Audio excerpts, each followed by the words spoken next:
à faire face à des tempêtes de tout genre. Voyez-vous, mais quel que soit l'obstacle devant nous, nous ne devons jamais oublier que Christ a tout accompli à la croix. En son nom, nous avons la victoire. Alléluia. Alléluia. Vous êtes avec moi? Oui, j'ai besoin d'entendre que vous êtes là. Quand on parle du nom du Seigneur, eh bien, ça devrait susciter beaucoup d'émotions près de nous. Susciter des réactions quasi viscérales. Oui, Christ est notre victoire. Combattre le bon combat. Voilà, c'est à quoi le Seigneur nous appelle. Toutes sortes de combats peuvent se présenter dans la vie et tous, nous avons eu à combattre d'une manière ou d'une autre, que ce soit sur le plan personnel, au niveau affectif, que ce soit sur le plan personnel, au niveau financier, au niveau professionnel, au niveau conjugal, au niveau familial, etc. Eh bien, nous avons eu à combattre d'une manière ou d'une autre. Mais le plus grand combat auquel le Seigneur nous appelle, c'est celui que nous menons contre l'ennemi, contre l'adversaire de nos âmes, à savoir le diable ainsi que toute sa junte démoniaque. Combattre le bon combat. Nous allons faire relire les deux textes de la fin dernière. Et le premier texte donc tiré de 2 Corinthiens chapitre 10, à partir du verset 3 à 4. 3 à 4, et puis nous irons dans Romains chapitre 8 au verset 37. Commençons donc avec 2 Corinthiens chapitre 10, un verset 3 à 4. Nous lisons: si nous marchons dans la chair, si nous sommes dans ce corps, avec ses ressources, avec ses capacités, avec ses moyens, son intelligence, etc., si nous marchons donc dans la chair, nous ne combattons pas selon la chair, car les armes avec lesquelles nous combattons ne sont pas charnelles, ne sont pas physiques, ne sont pas d'inspiration humaine, pas du tout. Mais elles sont puissantes devant Dieu pour renverser des forteresses. Alléluia. N'importe quelle forteresse, si nous arrivons à utiliser, à nous servir efficacement des armes que le Seigneur a mises à notre disposition, croyez-moi, quel que soit l'adversaire en face de nous, quelle que soit la forteresse autour de nous, avec les armes du Seigneur et par le Seigneur, nous finirons par les renverser. Alléluia. Et enfin, Romains, chapitre 8, verset 37 nous dit: mais dans toutes ces choses, dans toutes ces difficultés, dans toutes ces tribulations, dans tous ces problèmes, dans tous ces soucis de la vie, dans tous ces combats auxquels nous sommes confrontés, mais dans toutes ces choses, nous dit la parole de Dieu, nous sommes plus que vainqueurs par celui qui nous a aimés. Alléluia. Nous sommes plus que vainqueurs. La parole de Dieu est formelle. Elle déclare, elle affirme, mes amis, que nous sommes vainqueurs par celui qui nous a aimés. Nous savons tous qui est celui qui nous a aimés et qui met à notre disposition sa victoire. Celui-là, c'est Jésus, notre Sauveur bien-aimé. C'est Jésus, le Fils de Dieu. C'est Jésus, lui qui est apparu et qui a détruit toutes les œuvres des ténèbres. Combattre le bon combat. Prenez besoin, mes amis, de vous rappeler que la vie en elle-même est un combat que nous devons mener. Et en particulier la vie chrétienne. À partir du moment où nous avons décidé de confier notre vie au Seigneur, à partir du moment où nous avons tourné le dos au diable, puisque le monde entier gît dans le diable, dans le malin, à partir du moment où le Seigneur nous attire à lui et nous donne l'occasion de venir habiter en nous, faisant de nos corps son temple à lui, faisant de nos corps un lieu qui abrite sa présence, eh bien à partir de ce moment-là, nous avons déclaré la guerre au diable. Et le diable nous a déclaré la guerre. Et son seul désir, sa seule volonté, c'est de nous empêcher d'aller jusqu'au bout dans notre marche avec le Seigneur. C'est de nous empêcher, mes amis, d'arriver au portail de l'éternité avec le Seigneur et de passer dans l'éternité avec lui. Oh, alléluia. Le diable sait que tout homme, quel qu'il soit, est un étranger, un voyageur ici-bas, en route vers l'éternité. Il le sait très bien. Il sait que la vie de l'homme a un début, mais aura aussi une fin, c'est-à-dire sa vie dans l'espace et dans le temps. Et outre-tombe, eh bien, la vie de l'homme se poursuit. Et cette vie-là est appelée à passer son éternité, soit loin de Dieu, dans la géhenne, dans ce que nous appelons l'enfer, un lieu de tourment, un lieu de jugement, un lieu, mes amis, de grincement de dents, un lieu terrible, voyez-vous. Ou alors, passer son éternité avec le Seigneur. Ne seront avec le Seigneur dans son ciel de gloire que ceux qui auront combattu jusqu'au bout. Si vous lisez les 7 lettres que le Seigneur adresse aux 7 églises que nous trouvons dans le livre de l'Apocalypse, vous verrez qu'à la fin de chaque lettre, il y a une promesse qui est faite. Pas n'importe qui. Il y a une promesse qui est faite au vainqueur. À celui qui vaincra. Au vainqueur, je ferai ceci, je ferai cela. Mes amis, c'est un combat dont l'enjeu principal, dont l'enjeu majeur n'est autre que le salut de nos âmes. Alléluia. Que notre éternité. Le Seigneur a, comme nous l'avons vu le dimanche passé, dit dans Matthieu 16, verset 18, « Je bâtirai mon église, et les portes du séjour des morts ne prévaudront point contre elle. » En disant cela, en utilisant le verbe prévaloir, qui veut dire avoir le dessus, qui veut dire avoir l'avantage, qui veut dire l'emporter sur quelque chose ou sur quelqu'un, en utilisant ce verbe qui littéralement veut dire, comme je l'ai souligné la fois dernière en grec, triompher dans un affrontement avec quelque chose ou avec quelqu'un, en utilisant ce langage, en formulant sa parole de cette manière, le Seigneur a situé le contexte dans lequel il allait bâtir son Église, cette Église dont il est la tête, cette Église qui est son corps, cette Église qui est son épouse. Eh bien, le contexte, c'est un contexte de guerre, voyez-vous.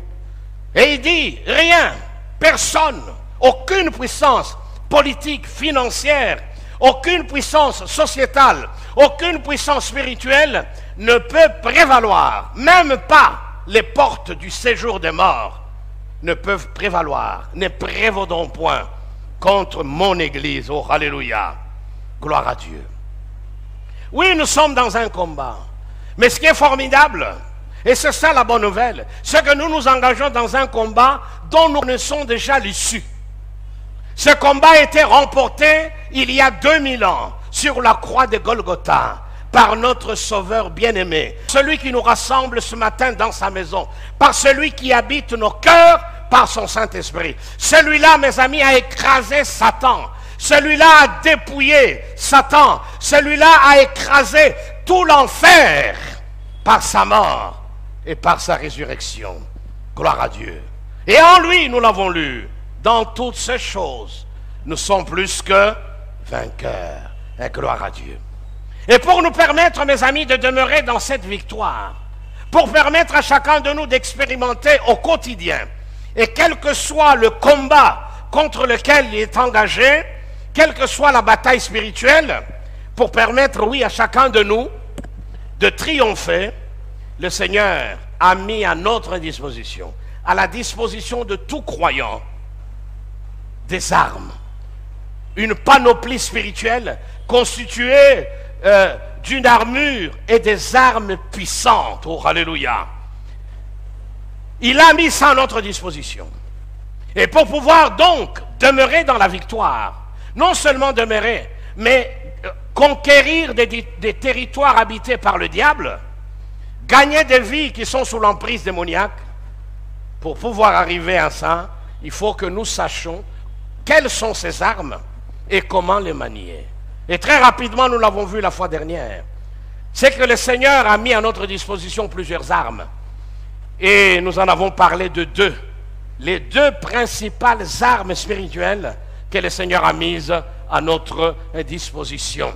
Ces armes sont, premièrement, la parole de Dieu qui est l'épée de l'esprit. C'est important, mes amis. Nous ne vous le dirons jamais assez. Il n'y a rien qui puisse remplacer la parole.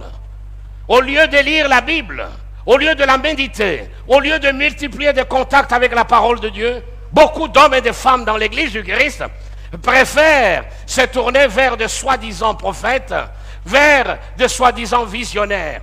Et dans la plupart des cas, ces gens-là ne lisent même pas la Bible, ne connaissent pas la Bible, mes amis. Comment quelqu'un peut te donner une vision véritable s'il ne connaît pas la Bible? Ce n'est pas parce que ce qu'il t'a dit est vrai que cela viendrait de Dieu. Attention, la Bible nous met en garde que dans le temps de la fin, le diable, fera des choses, des prodiges, au risque de séduire même les élus. Donc ce n'est pas parce que quelqu'un t'a balancé une soi-disant prophétie et que cela est vrai que cet homme ou cette femme travaille avec Dieu. Non, vous le reconnaîtrez, dit le Seigneur, par leurs fruits. Mais beaucoup sont remplis de cupidité. Beaucoup sont remplis de convoitise. L'amour de l'argent est au fond de leur cœur. Et comme nous l'avons vu, l'amour de l'argent est la racine de tous les maux. Beaucoup le font pour l'argent. Voyez-vous, ils utilisent ils exploitent. Voilà. Ils exploitent la crédulité des gens. Les gens sont tellement, comment dirais-je, sont devenus tellement vulnérables à cause de toutes sortes de problèmes. Voyez-vous? Et dans cet état de vulnérabilité, de fragilité, les gens ne sont plus en mesure de rationaliser leur comportement. Ils ne sont plus en mesure, mes amis, de discerner, de réfléchir, de se dire, est-ce que ceci est vraiment quelque chose qui vient de Dieu? Non, on prend tout pour de l'argent comptant. On prend tout pour parole d'évangile. Non, la parole de Dieu, l'épée de l'esprit, n'est-ce pas? Ensuite, la prière par l'esprit, avec toutes sortes de prières et de supplications. Voilà donc les deux armes principales que le Seigneur met à notre disposition pour pouvoir, faire face aux manœuvres du diable, pour tenir bon face au diable, mais aussi pour conquérir des territoires. Il y a autour de nous beaucoup d'hommes et de femmes qui sont sous la malédiction, dont la vie tourne en rond. Beaucoup d'hommes et de femmes qui n'arrivent pas à avancer. Beaucoup d'hommes et de femmes, mes amis, qui sont victimes des pratiques de sorcellerie. Ils ne peuvent pas aller plus loin parce qu'il y a des liens qui les attachent. Comment libérer ces captifs du diable? Les armes du Seigneur sont là. En particulier, la parole de Dieu comme étant l'épée de l'esprit. Nous avons vu, la Bible est la vérité écrite. Ça, c'est de un. Le Seigneur lui-même a dit, Jean 17, 17, sanctifie-les, parlant de ses disciples, sanctifie-les par la vérité, ta parole est la vérité. Et Jésus est la vérité vivante. Oh, alléluia. Celui qui dit dans Jean 14, 6, moi, je suis le chemin, je suis la vérité, je suis la vie. Voilà. Si vous connaissez ça, alors vous pouvez avancer dans la vie, aller de gloire en gloire.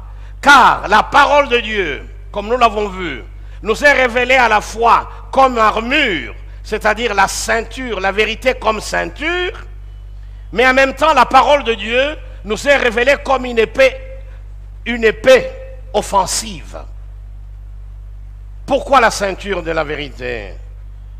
C'est parce que le soldat romain auquel Paul fait allusion était protégé de la tête aux pieds. Voyez, il s'engageait dans un combat en étant protégé. Il avait une cuirasse, voyez-vous, cet élément important de l'armure qui protège la poitrine et le dos. Et cette cuirasse était donc maintenue par une ceinture. Et à la ceinture, il y avait une gaine ou le fourreau dans lequel on mettait l'épée. Vous voyez? Donc, cette ceinture joue un rôle important. Et Paul compare cette ceinture à la vérité. Donc, c'est la vérité, mes amis, qui maintient tous les éléments de l'armure ensemble. Tout repose sur la vérité de Dieu. Si vous ne connaissez pas ça, vous allez au-devant des problèmes. Vous risquez de ne pas avancer, de ne pas faire de progrès. D'être le même aujourd'hui, de l'être encore dans 10 ans, et même régresser. Car nous grandissons dans la mesure où la parole grandit en nous. Nous grandissons dans la mesure où nous avançons dans notre vie avec le Seigneur. Alléluia. Et gloire au Seigneur. Donc la parole joue un grand rôle. Cette ceinture de la vérité va nous protéger contre les faux enseignements. Comment peux-tu savoir si l'enseignement qu'on te dispense ou ce que tu lis sur Internet ou dans tel ou tel autre livre est vraiment la vérité si tu ne connais pas la vérité biblique, si tu ne sais pas confronter cet enseignement à la Bible? Mais en même temps, la parole de Dieu, c'est elle qui suscite la foi en nous. C'est elle qui la nourrit. C'est elle qui la fortifie. N'est-il pas écrit que la foi vient de ce qu'on entend? Et ce qu'on entend vient de la parole du Christ. Alléluia. Oui, la vérité de Dieu est la base, mes amis, de toutes les armes de Dieu. Nous devons nous attacher à la parole. Cette parole a le pouvoir, a la force, a la puissance de nous transformer, de nous changer. Beaucoup d'entre nous sont conscients de toutes sortes de faiblesses qui empoisonnent leur vie. Il y en a qui sont esclaves du mensonge. Ils ne peuvent pas dire 2 ou 3 mots sans que le mensonge se glisse. Ils mentent comme ils respirent. Il y en a qui sont esclaves de toutes sortes de pensées impures. Voyez-vous, ils ne peuvent pas rester comme ça calmes. Tout de suite, il y a des idées scabreuses, des idées souillées, des idées impures qui les visitent et qui les traversent. Comment, mes amis, être à l'abri de tout cela? Eh bien, c'est la parole de Dieu qui nous change. C'est la parole de Dieu qui renouvelle notre entendement. C'est la parole de Dieu qui, si vous voulez, qui essore notre cerveau. Voyez, quand vous avez lavé un vêtement dans le savon et tout ça, avant de le faire sécher, vous l'essorez, n'est-ce pas? Voyez-vous? Ou alors vous le mettez dans une machine à lessiver. Voyez? Et dans cette machine, il y a une fonction d'essorage. C'est-à-dire, à un moment, on enlève toute l'eau et c'est seulement après que vous prenez le linge. Eh bien, la parole de Dieu essore non seulement lave, purifie notre intelligence, mais également l'essore pour enlever toute impureté, toute souillure, et nous permettre ainsi, mes amis, d'avoir cette capacité ipso facto de discerner la volonté de Dieu, c'est-à-dire ce qui est bon, c'est-à-dire ce qui est agréable, c'est-à-dire ce qui est parfait. Amen. Donc, vous voyez que la parole de Dieu reste une arme terrible, l'épée de l'esprit. Et le Seigneur lui-même l'a maniée lorsque le diable est allé le tenter. Luc 4, on ne va pas revenir sur ce texte, je reviendrai là prochainement, puisqu'il y a encore beaucoup de choses à dire à propos de l'épée de l'esprit. Le Seigneur a utilisé cette arme. Le diable est venu, il lui a proposé une chose pour le faire tomber dans la tentation. Et comment le Seigneur a réagi? En lui balançant la parole de Dieu. Il est écrit. Et puis ensuite il revient. Et le Seigneur réagit de la même manière. Il est écrit. Et puis il revient encore. Le Seigneur réagit de la même manière. Il est dit ou il est écrit. Vous voyez, mes amis, il a utilisé la parole pour faire reculer le diable. La parole est une épée puissante. Comment savoir que ce qu'on te demande de faire est péché si tu n'as pas une connaissance claire de la parole de Dieu à propos de ce qu'on te demande de faire? Si quelqu'un vient, comme je le disais au premier service, il te dit, écoute, accompagne-moi, nous allons implorer Marie pour qu'elle intercède pour nous. Qu'allez-vous lui dire? Si tu ne connais pas la parole, si vous ne connaissez pas la parole, vous pourriez peut-être, ah oui, mais c'est pas bon et tout ça, sans plus. Mais vous n'aurez pas d'argument biblique. Ramenez-la, ramenez la personne à la parole. Dites-lui non. La Bible est claire, elle est formelle. Il y a un seul médiateur entre Dieu et les hommes, c'est Jésus-Christ de Nazareth. En dehors de lui, point de médiation. Celui, le trait d'union entre le ciel et donc par qui nous avons accès auprès de lui. Mais pour arriver à ça, il faut connaître cette vérité, oui ou non? Alors lisez la Bible, passez du temps avec elle. Si vous tombez sur des passages qui sont difficiles, venez nous voir. Trouvez les pasteurs, les responsables ici, ou venez me voir en disant, pasteur, je ne comprends pas ces passages. Qu'est-ce que cela veut dire? Et vous allez voir, mes amis, en lisant plus la Bible, en la méditant, des changements vont s'opérer en vous. Car cette parole a la capacité de nous libérer de tout péché. Amen. Alors aujourd'hui, et très rapidement, nous allons parler de la deuxième arme principale, à savoir la prière, mais pas n'importe quelle prière. La prière par l'esprit et avec toutes sortes de prières et de supplications. La prière. Nous connaissons tous l'importance vitale, la nécessité de la prière dans notre vie chrétienne, la nécessité de la prière dans notre marche avec Christ. Elle est importante, mes amis. Quand nous demandons aux gens de prier, quand nous organisons des réunions ou des semaines de prière, ce n'est pas tant pour vous ennuyer, ce n'est pas tant simplement pour vous occuper, mais c'est pour vous donner l'occasion de grandir dans votre relation avec le Seigneur. Car la prière est appelée à occuper une place importante dans notre vie. Toute notre vie doit baigner dans une atmosphère marquée par la parole de Dieu, mais aussi par la prière. Ne dit-on pas que la prière, de la prière comme étant la respiration de l'âme, m'a beaucoup aidé au début de ma conversion? Voyez-vous? Nous connaissons tous l'importance, le rôle vital de la respiration, surtout dans ce temps de Covid. Voyez? Beaucoup de gens qui sont morts ou qui s'en sont sortis, qui ont chopé ce virus, malheureusement, beaucoup ont eu des problèmes respiratoires. Ils se sont retrouvés en détresse respiratoire. Beaucoup ont été pris en charge. Il a fallu recourir à un respirateur artificiel et pour certains, même à l'ECMO. Vous voyez cette oxygénation par une membrane extracorporelle en dehors du corps. Rôle que joue le poumon, le cœur et tout ça. À un moment, vous n'avez plus d'oxygène parce que vos poumons ne fonctionnent plus, parce que vous êtes en détresse respiratoire, parce qu'il y a quelque chose qui ne va pas. Donc la respiration est vitale. L'importance est là. Deux phases dans la respiration. Je ne vous apprends rien, puisqu'on n'a pas besoin d'aller faire la médecine pour connaître ces deux phases dans la respiration. Il y a l'inspiration, et puis il y a l'expiration.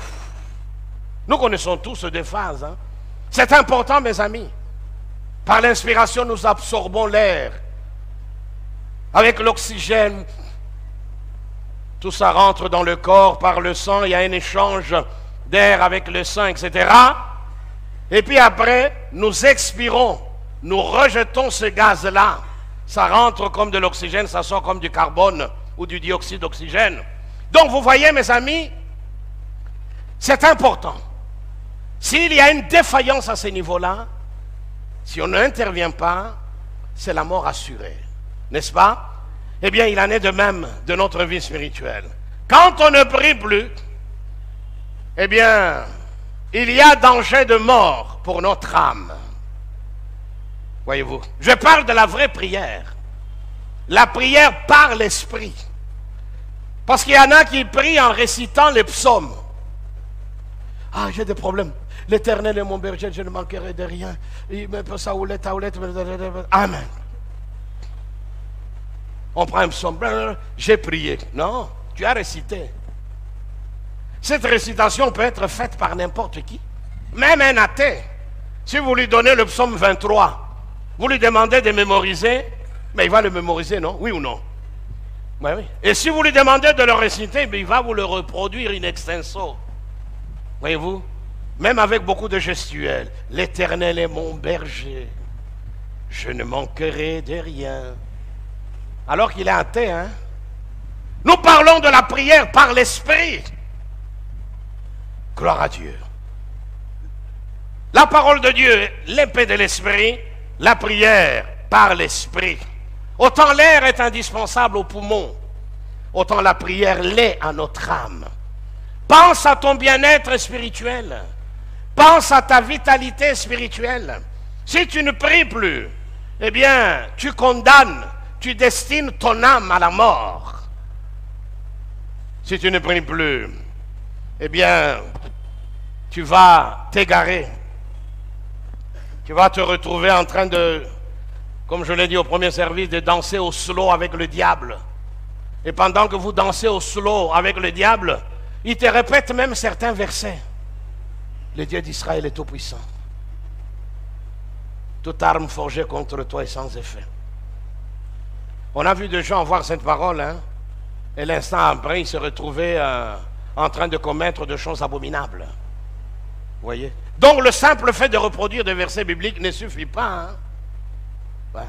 Le diable vient. Jésus est Seigneur, il te regarde, il sourit, il dit, mais je le sais, tu ne m'apprends rien de neuf. Jésus est mort à la croix pour moi. Le diable te répond, il dit, mais je sais.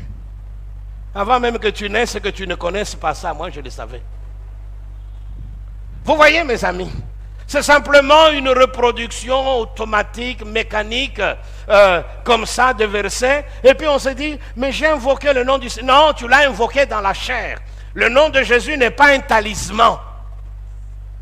Voilà, qu'on a. Il y a un problème. Au nom de Jésus. Au nom de Jésus. Et quelquefois, le diable amène, il les laisse dans cette histoire-là, où ils ont tout le temps le nom du Seigneur, au point, mes amis, de pécher contre Dieu, car il est dit, tu ne prendras pas le nom de ton Dieu en vain. Il y en a qui ont tout le temps le nom du Seigneur dans la bouche. Le nom de Dieu, on jure au nom de Dieu, on fait ceci au nom de Dieu. Attention, mes amis, celui qui a dit, tu ne commettras pas adultère, celui qui a dit, tu ne te prosterneras pas devant d'autres dieux, est aussi celui qui a dit, tu ne prendras pas mon nom en vain. Craignons Dieu. Oui, la parole de Dieu nous encourage à prier sans cesse, à prier en tout temps. Dans Ephésiens 6, verset 18, écoutez ce que la Bible nous dit, nous l'avons lu la fois dernière, nous allons lire ce verset. Priez en tout temps, pas une fois, pas deux fois, mais priez en tout temps, avec toutes sortes de prières et de supplications. Ephésiens 6, 18. Veillez-y avec une entière persévérance. Priez en tout temps. Comment? Répondez-moi. Comment? Fort. Comment? Oui. En répondant, vous allez chasser aussi le sommeil et la fatigue. Voilà. Priez par l'Esprit. Et la Bible d'ajouter avec toutes sortes de prières et de supplications. Il y a plusieurs types de prières. Il y a des prières de louange, des prières d'adoration, il y a des prières de célébration, prières d'autorité. Quand on a affaire à une entité démoniaque, eh bien on prend autorité. Prière pour les malades, n'est-ce pas? Prière de bénédiction, etc. Mais tout cela doit être fait par l'Esprit. Deux exemples pour mieux comprendre. Deux héros, enfin, deux personnes de la Bible, mes amis, qui ont expérimenté la puissance de la prière par l'Esprit, mais également la puissance de la parole de Dieu comme épée de l'Esprit. Le premier, c'est Élie, le prophète, Eliaou, qui veut dire l'Éternel ou le Seigneur est mon Dieu. Dans 1 Roi, chapitre 17, verset 1er, Élie, le prophète, qui nous est présenté comme étant le Tishbite, de Tishbé, j'aime beaucoup, comme je le disais au premier, la version grecque. Élie le Tishbite, la version grecque ajoute le Tishbite de Tishbé, un des habitants de Galade. C'est-à-dire Galade se trouvait en Transjordanie, c'est-à-dire au-delà du Jourdain. Vous voyez? Donc vous venez, vous avez le Jourdain, vous avez la mer Méditerranée, donc la côte, le littoral, et vous avez le Jourdain, et de l'autre côté, la Transjordanie. C'est là qu'il y avait Galade. Cet homme va voir Akab. Akab, l'incarnation du mal. Akab, une personnalité malfaisante. Akab, un roi apostat, un roi impie, un roi qui avait entraîné le peuple de Dieu dans l'idolâtrie, qui avait amené le peuple de Dieu à plier ce genou devant des idoles. C'est donc devant ce roi-là que Élie va se tenir. Écoutez ce que lui dit, mais laissez le passage. Ils sont fatigués aussi. Hein. Ok. L'Éternel est vivant, le Dieu d'Israël devant qui je me tiens. Il n'y aura ces années-ci ni rosée ni pluie, sinon à ma parole. Quelle puissance! Le secret de cette prière se trouve dans la première partie de sa déclaration. L'Éternel, le Dieu d'Israël, devant qui je me tiens. Voilà. L'Éternel, le Dieu d'Israël, en face de qui je me tiens. Et puis ensuite, il proclame cette prière. Le ciel sera fermé. Il n'y aura plus de pluie jusqu'à ce que je rouvre de nouveau, ou j'ouvre de nouveau le ciel. Il a prié, et résultat, pendant presque 3 ans, il n'est tombé aucune goutte. Quelle prière puissante, mes amis. Et au bout de ces années de sécheresse, Élie monte sur le mont Carmel. Là, nous sommes au chapitre 18, vous pourrez lire ça.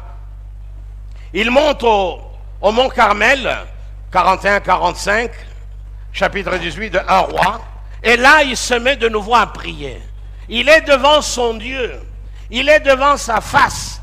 Il implore sa grâce. Il prie non pas une fois. Il prie non pas 2 fois. Il persévère dans la prière. Vous comprenez pourquoi la parole de Dieu nous dit dans Éphésiens 6, verset 18, « Priez par l'Esprit avec toutes sortes de prières et de supplications. Veillez-y avec persévérance. » Il y a des victoires qui ne deviennent des réalités qu'au bout de plusieurs mois ou même de quelques années. Nous devons persévérer dans la prière. Ce n'est pas parce que nous n'avons pas la victoire aujourd'hui qu'elle ne viendra pas demain. Ce n'est pas parce qu'elle ne vient pas demain qu'elle ne viendra pas le lendemain. Donc le but ici, c'est de persévérer. Alléluia. Persévérer dans la prière. Il a persévéré. Et finalement, le ciel s'est ouvert. Et de nouveau, la pluie est tombée. Mes amis, par Élie, nous voyons que Dieu répond à la prière, mais pas n'importe quelle prière. C'est la prière formulée depuis sa présence. C'est la prière faite, mes amis, devant Dieu. Le secret est là-bas. Il ne s'agit pas simplement de prier pour prier. C'est comme ça que nous ne voyons pas de résultats. Quel est l'état de notre cœur? Où en sommes-nous dans notre relation avec le Seigneur? Pouvons-nous vraiment nous tenir devant Dieu et proclamer une prière d'autorité en face de nos adversaires et nous attendre à ce que Dieu accomplisse cette prière alors que notre cœur n'est pas en harmonie avec lui, alors que notre cœur est rempli d'impureté, de souillure, est rempli de toutes sortes de sentiments négatifs? C'est impossible. C'est impossible, mes amis. Il y a donc des conditions qu'il faut remplir. Si nous voulons vraiment prier par l'Esprit, tout se fait devant le Seigneur. Tout se fait dans la présence du Seigneur. Tout se fait à partir de la présence du Seigneur. Voilà donc le premier témoignage. Par la prière, Élie a fermé le ciel. Par la prière, il a rouvert. Gloire à Dieu. Eh bien, Élie était un homme, nous dira plus tard l'apôtre Jacques dans son épître. Il nous dira plus tard qu'Élie était un homme de la même nature que nous. Ça veut dire qu'il est sorti du sein de sa mère comme vous et moi. Ça veut dire que lui aussi a eu des faiblesses. Mais au-delà de tout cela, Élie a appris à avoir une intimité avec Dieu. Élie a appris à s'attarder davantage dans la présence de Dieu. Élie a appris, mes amis, à faire des choses, à prier depuis la présence de Dieu. Et résultat, ces prières ont été de véritables manifestations de la puissance de Dieu. Le deuxième exemple, très rapidement, c'est celui de Josaphat, le roi Josaphat. Dans 2 Chroniques, chapitre 20, beaucoup d'entre nous ont déjà eu à lire ce passage. C'est un passage qui m'édifie toujours à chaque fois que je le lis. Dans 2 Chroniques 20, le roi Josaphat apprend qu'il y a une coalition, que 2 peuples se sont coalisés pour l'attaquer. Évidemment, ces 2 peuples étaient puissants, mieux armés que lui, mieux aguerris que son armée, etc. Il a peur. Mais Josaphat va avoir un très bon réflexe. Au lieu de rassembler d'abord ses généraux pour essayer de voir ce qu'il fallait faire afin de résister ou de mieux résister, ou même ce qu'il fallait faire pour essayer de repousser les coalisés, et comment Josaphat s'est tourné vers Dieu pour le consulter. Il est allé dans la maison de Dieu, mes amis. Il est allé s'adresser à Dieu. Au verset 12 de 2 Chroniques 20, cet homme prie. D'abord au verset 6, il reconnaît: est-elle un Dieu de nos pères, n'es-tu pas Dieu dans les cieux? Et n'est-ce pas toi qui domines sur tous les royaumes des nations? N'y a-t-il pas dans ta main la force et la puissance? Il reconnaît que la force dont il a besoin, que la puissance dont il a besoin pour combattre ses adversaires et ses ennemis, et la puissance et la force se trouvaient où? Dans la main de qui? Du Seigneur. C'est comme ça qu'il se tourne vers lui. Il va implorer sa grâce. Au verset 12, écoutez maintenant ce qu'il dit. Ô notre Dieu, n'exerceras-tu pas tes jugements sur eux, sur ces nations coalisées contre lui? Car nous sommes sans force devant cette multitude nombreuse qui s'avance contre nous, et nous ne savons que faire. Heureusement, il ne s'est pas arrêté là. En se disant, voilà, nous sommes sans force, nous ne pouvons rien faire devant ce peuple, en face de ce peuple. Alors, puisque nous ne pouvons rien faire, eh bien, nous attendons qu'il vienne nous écraser, qu'il vienne nous tuer tous. Non, Josaphat a été loin. Tu peux laisser le texte? Il a été loin. Que dit-il? Mais nos yeux sont sur toi. Oh, alléluia. Mon frère, ma soeur, ce Dieu-là est le même encore aujourd'hui. Tu es sans force, tu es sans puissance. Les problèmes qui sont là devant toi te dépassent. Les gens les gens se sont coalisés contre toi. Là au travail, tout le monde s'est entendu pour te faire du mal, pour te faire partir, pour te créer des problèmes. Et là, tu es en train de paniquer. Tu te dis, mais je ne connais pas le DG, je ne connais pas le ministre de tutelle pour pouvoir aller le voir afin de défendre ma cause, afin de dire que je n'y suis pour rien. Je ne le connais pas. Et tu es là en train de trembler. Eh bien, j'ai une bonne nouvelle pour toi. Le Dieu de Josaphat est là. C'est dans sa main, et dans sa main seule, qu'il y a la puissance et qu'il y a la force. Nous sommes sans force. Cependant, nos yeux sont sur toi. Je suis sans force, Seigneur. Le chef n'est pas de ma tribu ni de mon ethnie. Le chef n'est pas de ma formation ou ma famille politique, parce qu'ici tout est politisé, malheureusement. Le responsable ne me connaît pas. Où irai-je, Seigneur? Qui vais-je voir? Eh bien, tourne tes regards vers le Dieu de Josaphat. Lui, il a le pouvoir. Lui, il a la puissance. Lui, il a la force, mes amis, de venir à ton secours.